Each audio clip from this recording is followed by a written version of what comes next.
Hi friends. நமக்கு முன்னாடியே ஒருத்தன் அறிவாளின்னு நினச்சி பேசிகிட்டு இருப்பான்ல, அவன் பேசுகிறத நம்ம காது குளிர உட்காந்து அப்படியே கேட்குறதுல தான் ஒரு கிக்கே இருக்குது.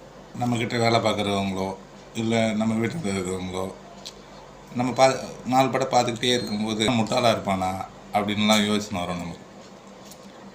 இப்போ நம்மக்கிட்டே ஒருத்தன் வேலை செய்கிறான்னு வச்சுக்கோங்களேன், சின்ன சின்ன தவறுகள் செய்திருவான், இல்லை நம்ம எதிர்பார்க்குற மாதிரி ஒரு வேலையை செய்ய மாட்டான். அப்போ பார்த்தீங்கன்னா நமக்கு தோணும், இவன் சரி நான் முட்டாளாக இருப்பானா அப்படின்னு தோணும். யோசிச்சிருப்பீங்க. அவங்ககிட்ட தான் நீங்கள் ரொம்ப உஷாராக இருக்கணும்.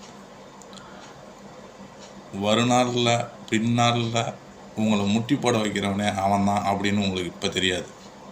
ஏன் அப்படின்னா, அவன் உங்கள் கூடயே இருந்து உங்களோட பலம் பலவீனம் நல்லது கெட்டது எல்லாத்தையுமே தெரிஞ்சுப்பான். ஆனால் முட்டாள் மாதிரியே தோணும் உங்களை ஜட்ஜ் பண்ணவே முடியாது. பார்த்து அதை மாதிரி ஆளோட கவனமாக இருக்கணும். முட்டாள்னு நினைக்கிற ஒரு ஆள் லைட்டாக அவனோட மூளையை கொஞ்சம் கசக்கணான்னு வச்சுக்கோங்களேன், நமக்கு தூக்கமே போயிடும். அதே மாதிரி நம்மளோட ஒருத்தன் இருப்பான், இன்னும் நம்ம தெரிஞ்சிக்க வேண்டிய விஷயம் நிறைய இருக்குது, பொறுமையாக இருக்கணும், நிறைய நம்ம கற்றுக்கணும் அப்படின்னு நிறைய பேச மாட்டாங்க, அமைதியாக இருப்பாங்க.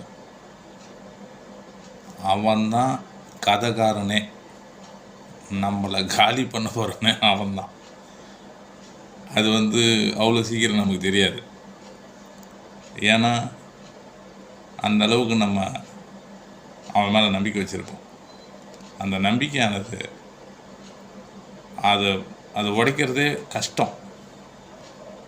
அதை அனுபவிக்கும் போது தான் அந்த வலி தெரியும். நான் இது சொல்கிறேன்னு கேட்டுக்கோங்க. முட்டாள் மாதிரி யோசித்த ஒரு விஷயந்தான் இன்றைக்கி நம்ம பயன்படுத்திக்கிட்டு இருக்கிற ஃபேஸ்புக். சாதாரணமாக யோசித்த ஒரு விஷயந்தான் இன்றைக்கி நம்ம பயன்படுத்திக்கிட்டு இருக்கிற ஐஃபோன்.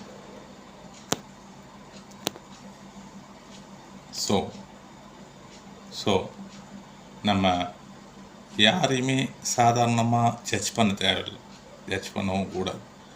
ஒவ்வொரு மனுஷங்கக்கிட்டேயும் ஒவ்வொரு தனித்திறமை இருக்குது. தேங்க்ஸ்.